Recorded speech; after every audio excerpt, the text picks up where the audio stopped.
Their brains were producing elevated levels of prolactin, the same hormone released during meditation and after orgasm. They described feeling... I like that. I like that. Wait, no. What's good, y'all? Welcome back to RICHLEV fam. Now today, bro, we got What Did Ancient Humans Do at Night by Zen. Shout out Zen. Make sure you guys go subscribe if you guys want more type of content like this. This is very interesting, chat. This popped on my recommendation a couple days ago or whatever, and I was like, yeah, we gotta react to this, bro, because it is something that we think about, but not really think about. But it raises the questions once we see videos like this. So without further ado, make sure you grab your popcorn. Let's see. Tonight, when the sun goes down, you're going to flip a switch. Did they beat their meat? Will flood the room, and you won't think twice about it. But for 99.9% of human history, that switch didn't exist. Oh yeah, for sure. The world went dark. You couldn't even see your own hand in front of your face. But especially if you're black. Modern humans almost never experienced this. For over 300,000 years, every single one of your ancestors spent roughly half... Alright, W ancestors, but what the hell are these hairdos, man? This mohawk. Yo, I ain't gonna lie, I used to want a mohawk like this when I was little, I ain't gonna lie. Nah, but it wasn't like this. I didn't want the spiky thing that was straight up. I still feel like that's a little restarted. But anyways, like I did want like the mohawk, like with my curly hair and shit. You know what I'm saying? Over 300,000 years, crazy every single one of your ancestors spent roughly half their life in near total darkness. They didn't even have candles for most of that time. Just the black sky, the stars, and whatever fire they could keep alive. So what did they actually do for all those hours? The answer changes everything we think we know about sleep, storytelling, and what it means to be human. Let's start with fire, because fire is the reason any of this was possible. The earliest solid evidence of humans controlling fire comes from Wonderwork Cave in South Africa, roughly 1 million years ago. But fire didn't just keep people warm. Fire completely restructured the human day. Before fire, our ancestors were like every other primate. When the sun went down, you climbed a tree or found a sheltered spot and you stayed still. That's absolutely fucking insane to think about, chat. Like before fire, before anything basically started getting invented, or they started using sticks and stones and actually inventing things or whatever, it would just when it's dark and that's it, bro. Like you gotta go climb a tree, be under a rock or buy something, and just it is what it is, bro. You could potentially get ate or something by a big ass predator, or it's just a scary nightmare, bro. But did they even think about nightmares back then? Was anything even scary to them back then? I don't know, bro. Becoming food. Probably Our eyes not. Are terrible in the dark compared to the predators that hunted us. Leopards, hyenas, that's the thing. Wolves, all of them could see just fine. Fire that's the scary part. That equation overnight. Literally. A campfire creates a circle of safety roughly 30 feet in diameter. Inside that circle, predators won't come. Outside that circle, you die. This is not... Damn, that's where 99 Nights in the Forest got it? I knew it, bro. Exaggeration. Anthropologists studying modern hunter-gatherer groups have documented that people who wander away from the fire at night are significantly more likely to be killed by predators, even today. But here's what's... Yeah, because the fire is pretty much like a warning sign for predators, like, oh, hell no, let's not go there. It's too much light, bro. I mean, they're obviously going to see us, and we can't creep up on them and kill them. Fire didn't just protect humans at night. It gave them something they'd never had before. Extra hours. Think about this. Extra hours. Before fire, the useful day ended at sunset. That's maybe 12 hours in summer, as few as 8 in winter. Fire suddenly added 2 to 4 usable hours to every single day. And over thousands of generations, those extra hours changed our species. In 2014, anthropologist Polly Wiesner published a study in the Proceedings of the National Academy of Sciences. She spent years recording conversations among the Jew/Huansi Bushmen of the Kalahari Desert, one of the last groups on Earth still living something close to the original human lifestyle. Really? She found was striking. What? During the day... Wait, when was this study? He probably said it. When was the study conducted, though? But that's a recent thing. Like, they're still living like how original humans did. That's kind of crazy. I wonder if that's just a generational thing. Like, it's just, a cultural, everybody has to live this way, or you're just not worthy to be in the family or something. Like, you gotta go back to the Stone Age or shit, bro. About 80% of conversations were practical. Who's hunting where? Which plants are ready? Complaints, logistics, economic negotiations. Daytime talk was work, but at night around the fire, the entire character of conversation changed. At night, 81% of conversations were stories tales of people in distant places, adventures, myths about the origins of the world, jokes that made the whole camp laugh. Wiesner argued that firelight conversation is where human culture was born. All right, man, but it looked like he about to drop that baby in the fire. I don't think he's talking to that baby, man. Hey, bro, FBI. Is where human culture was born. The campfire was the original theater, The original classroom, the original church. It's where humans learned to think beyond the immediate present and imagine things that don't exist yet. It's where we became us. But the night wasn't just about stories around the fire. There was something else happening, something that scientists only rediscovered in the last 30 years. You were not designed to sleep the way you sleep right now. In 2001, I've heard of that Roger before. E. Kirsch published a paper that changed sleep science. He had spent 16 years digging through historical records, and he found something nobody expected. Over 500 references, spanning centuries, prayer books from the 1400s, court records, diaries, medical texts, letters from ordinary people, even passages in Homer's Odyssey. All of them mentioned the same thing: first sleep and second sleep. Before the industrial age, people did not sleep in one continuous block. They went to bed shortly after sunset, slept for about 4 hours, then woke up. They stayed awake for 1 to 2 hours in the middle of the night. Basically how I do sometimes, I'm not gonna lie. I kind of had a little bit of a schedule, but nah, I try to sleep like all the way through. But sometimes I just be like getting up and I just like can't fall back asleep. So then I end up having to kind of split my sleep in that early morning or kind of afternoon or something. Chat, you guys have that problem sometimes, bro? Then they went back to sleep I feel like I have another insomnia. 4 hours until dawn. This wasn't insomnia. This was normal. This was how every human on the planet slept for thousands of years. And what did people do during that wakeful period in the middle of the night? I feel like that's a way more productive way to be though. Like if you just look at it in totality, obviously, you know, doctors recommend and stuff to get, you know, a solid 8 to probably 10 hours of sleep depending on your age, and health and everything, or the health that you want to eventually get to. It's very important, especially, you know, when you are like working out, or you're doing a lot of strenuous activities for work, or, you know, just going to the gym and stuff. It's very, very important to get that sleep, the solid sleep, because the longer you sleep, the more your body goes into that repair mode and can heal things. You know, when you're literally stressing your muscles, breaking them, and when you work out and stuff, so you need that. But I feel like if we're just talking strictly productivity, I feel like sleeping in these little increments can actually benefit you into being more productive than you would be by just sleeping straight 8 to 10 hours, or sometimes even 12, depending on how fucking tired you are, because then that's like what the whole like half of the day and stuff. And at least if you could get yourself to get to this type of schedule, you could be a lot more productive and get a lot more things done in that 24 hours that you have, you know? In the middle of the night. Everything. A 16th century French physician recommended that couples conceive children during this window because they would do it better. People visited neighbors, they interpreted their dreams while they were still fresh. They wrote. They simply lay in bed in the dark and thought. A doctor's manual from the 1500s advised patients that the best time to study and reflect was during the watch, as they called it. The quiet hours between first and second sleep, when the mind was calm and the world was still. Hey, I ain't gonna lie though, this is facts. And I feel like this is a big reason that I'm a night owl. I've always been a night owl because for some reason, like, it might just be a psychological thing with me or whatever, but this is kind of proving that it passed down from my ancestors and stuff. The nighttime is when things are calm and you feel like, you know, the thoughts start running through your brain. I mean, they tell stories, they have their connections with the family and stuff. They do the do.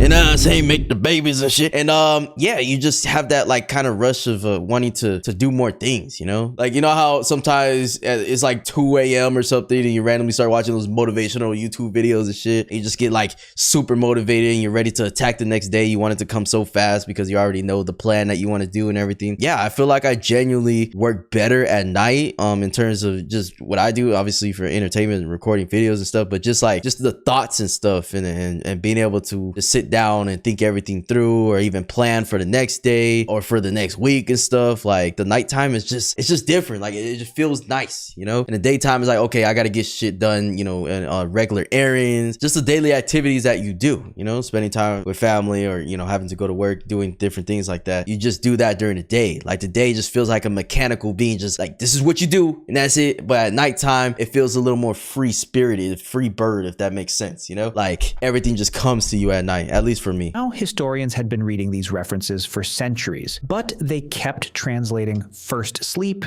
as something else because they couldn't imagine that people ever slept differently than we do now. The assumption was so deep that translators literally mistranslated ancient Greek and medieval Latin to make it fit their modern experience. Really? But then science confirmed what history had been saying all along. In 1992, see, that's the one thing you can't change or manipulate is the science of everything, bro. You know what I'm saying? It's always gonna prove it at some some point, no matter how much people try to manipulate it. But that's weird to try to manipulate it just to fit like the, you know, the modern acceptable ways of sleeping and shit. That's weird. Like why wouldn't we want to like know and understand why humans back then didn't do what we do now, you know? In 1992, that's interesting. psychiatrist Thomas Ware at the National Institute of Mental Health ran an experiment. He took a group of volunteers and removed all artificial light from their lives. For 1 month, they experienced 14 hours of darkness every night, just like our ancestors would have before fire extended the evening. Within weeks, every single participant settled into the same pattern. 4 hours of sleep, 1 to 3 hours of quiet wakefulness,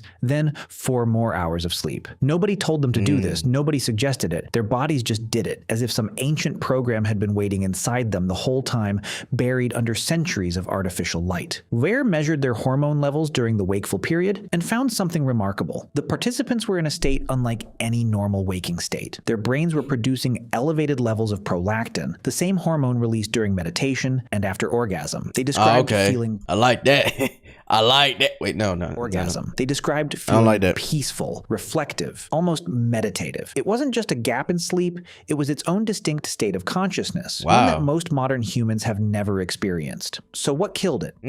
Okay. Before he goes on that point, I feel like that's kind of crazy to think about, you know? Those type of sleeping patterns that they had back then allowed them to have better brain activity and everything, and that's pretty crazy to think about, you know? Like just going in those 4-hour increments can allow them to like be the most productive probably possible in this little window that they have, and then just go right back to sleep and then repeat, you know? And honestly, like it feels like that's a hard thing to do now. Like I don't think I would be able to stick to that type of schedule, but maybe, you know, he's gonna go into detail probably about the light and stuff and the artificial lights that we use. Like that has to, you know, have a major effect on our brains itself to make us have to kind of adapt to the way that we sleep, or that is recommended to sleep now. It was its own distinct state of consciousness, one that most modern humans have.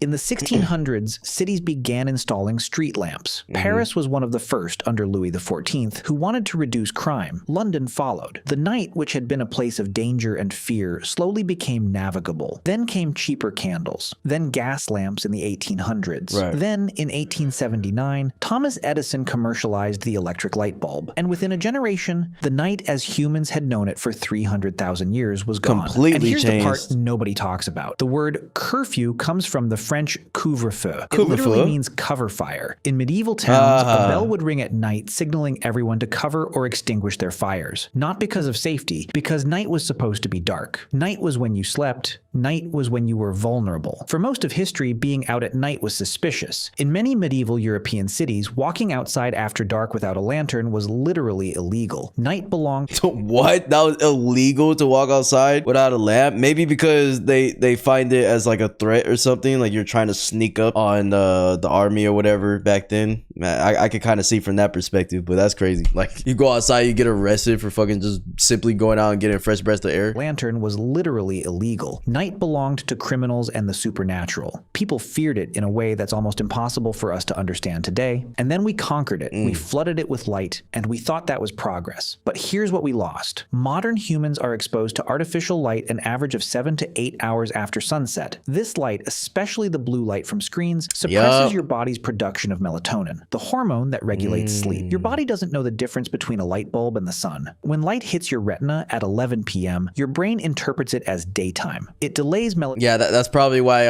I can never get to sleep on time, bro.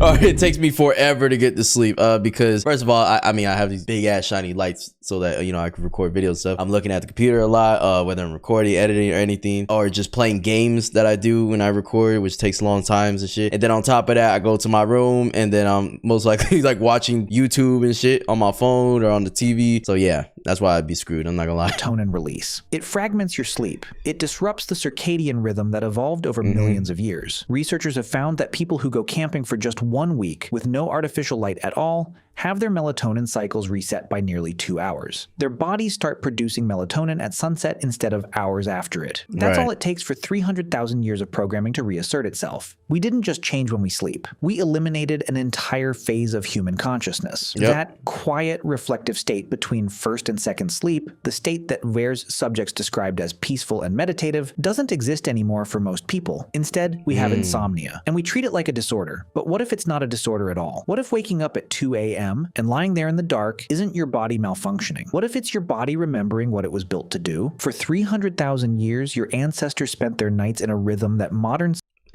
science is only beginning to understand. They gathered around fires and told stories that built civilizations. They slept in 2 phases with a window of quiet reflection in between. They lived in darkness so complete that the Milky Way wasn't something you had to drive to a national park to see. It was just the sky. And every night when they woke in the dark between first and second sleep, they lay there in silence and thought about their lives, their dreams, and the world they would wake up to in the morning. We traded all of that for a light switch. And most of us never even knew it was gone. Damn, bro. I mean, you kind of know that just in general, because if you just kind of have basic common sense, you look back at humans back then and you know that they don't have screens, the lights and stuff, and all the artificial lighting and shit. And that's automatically going to stabilize their circadian rhythm in terms of, you know, when they their bodies wake up, when they start to get tired, start to wind down and stuff. That's basically the circadian rhythm. It's like if you mess that up, your sleep schedule's off or something, you know, or you wake up later, or you wake up earlier, you go to sleep later, you go to sleep earlier and stuff. That's like your circadian rhythm being knocked off or being steady. And the benefits of having a steady circadian rhythm is just the normality that you have with your body, and your body just tends to just feel better once you have a steady circadian rhythm, right? And that's why it's important to like have like some type of sleep schedule, even though you might not stay exactly on it. It's kind of important to try to, you know, at least in the few hours range of the same times every day. But it's hard, you know, it's hard because, you know, people have work, they have things to do. In my case, you know, I record videos. Sometimes it takes more hours than others or whatever. So I can't always like really get to sleep a certain time. People would get to work and get home and relax and unwind and stuff, and it takes longer to do. But yeah, basically it's like you said, it's not really a disorder. You know, we can't look at insomnia and stuff as too much of a disorder, even though that is a diagnosis that you can get from a doctor for sure. And there's like literal tests you can do to figure out what exactly you have. Like you sometimes can get literal sleep tests from doctors and stuff to evaluate your sleep and how you're sleeping, or if it's good sleep. There's even technology that tracks your sleep and shit now. So yeah, it's just a lot of things that are implemented that are newer. The lights and stuff, it's a lot different than back then. Like you said, if you were to just go out in the woods and actually interact with the environment and like how you were supposed to back then, you know, not having phones, not having artificial lights, not having a whole bunch of light bulbs, city lights and all that shit, you will literally probably reset your circadian rhythm to be like how it was back then, because that's instinctually how we were programmed as human beings, how we did it back then, you know? And yeah, chat, this is pretty interesting, bro. Pretty interesting. So basically, we ruined our sleep. That's what we get for this. We ruined our sleep. We ruined everything by making all these advancements. But hey, it's just how it is now. You know what I'm saying? You can still have a healthy sleep life if you adjust some things and everything. But yeah, it's definitely more complicated nowadays for sure than it was back then. But yeah, let me know what else you guys want to react to, and I'll see you guys in the next one, man. Peace.